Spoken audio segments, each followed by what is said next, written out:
Greece. It is 1 p.m. in Athens. It is 2:30 p.m. in Kabul. I'm Monita Rajpal. And I'm Zain Verjee. This is World One live from London. First, stepping into the firing line, Greece has just sworn in a new government and interim administration for a nation in crisis. The country has been in political limbo since inconclusive elections 10 days ago, as voters punished their leaders for harsh cost-cutting.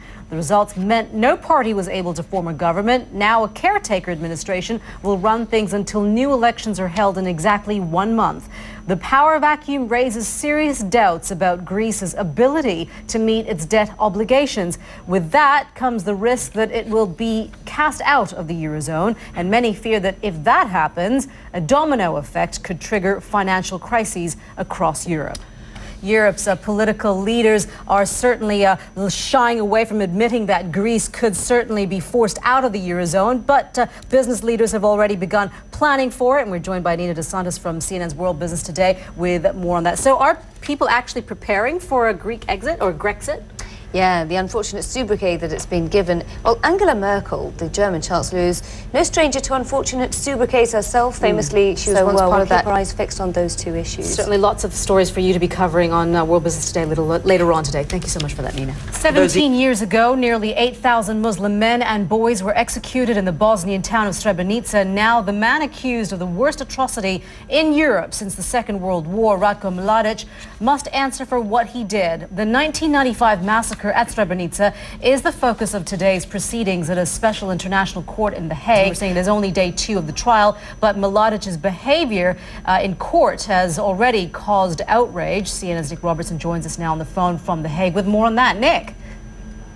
Well, today, Mladic was much more studious, taking notes. The prosecution Well, was investors can't seem to get enough of Facebook, even though its shares haven't even started trading yet. Well, that will happen on Friday when its stock debuts on the NASDAQ. Meanwhile, those eagerly waiting will be able to find out the final price of Facebook's IPO today. There's been so much demand for the stock that the company this week decided to boost its number of available shares by 25% to 421 million.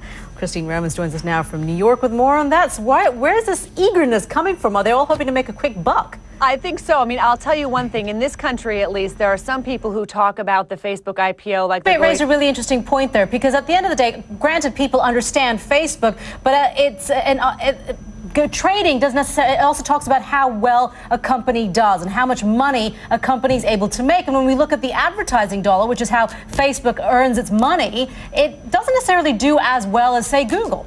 Right. And take a look at just this week, GM. As goes GM, so goes the nation. That was long a phrase in the United States because it is. Interview with Russian television, Syria's president lashed out at anyone who opposes him, calling the armed rebels a bunch of criminals. He dismissed international pressure to step down and said Syria has alternative ways to overcome economic sanctions. News just in. Proceedings in the war crimes trial of Ratko Mladic have been suspended indefinitely. We're now on this from Mark Ellis here in the studio with us. He is the executive director of the International Bar Association. So what does this mean? They've suspended indefinitely. Yeah, I mean, this is really based on allowing the judge to decide how severe this was. The procedures, the rules of procedure for this court. Right, Mark, thank you very much. Appreciate that. Well, welcome back. Liverpool fans are wondering what's next after the club's American owners sacked the manager. Amanda Davis joins us with more details on that. Hi, yeah, it was a bit of a busy show for World Sport yesterday. Happened just about 20 minutes before we went on air. But the big question now for Liverpool fans is who is next, because the search is on for the new Liverpool manager after Kenny Dalglish was sacked on Wednesday. That's it from me. Alrighty. Loads more football reaction throughout the day. I love the Liverpudlian accent, I have to say. One I can't replicate. I think a lot of people can, but thank you very much. Yeah.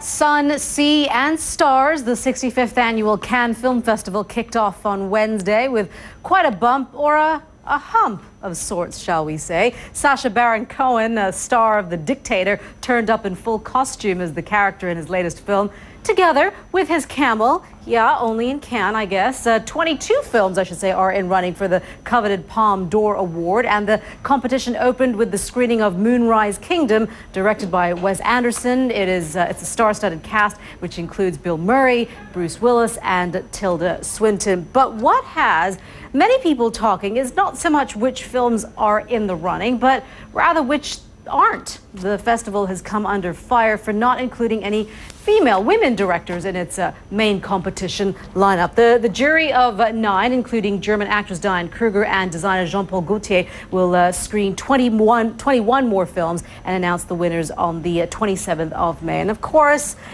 it's not just about the films. The stars are descending on the French Riviera in full force, including Jane Fonda, Alec Baldwin, and Hilary Thomas. Many more stars are expected in the days to come, of course, with all the parties that they will be expected to attend.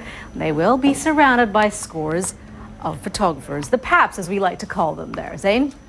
Yeah, Monita, you have to deal with the paps all the time, but we're not going to talk about amazing pictures there. Yeah, Mari. we're just looking at them. You're watching World One live from London. I'm Zain Verjee. I'm Monita Rajpal. Thank you for joining us. You're watching CNN.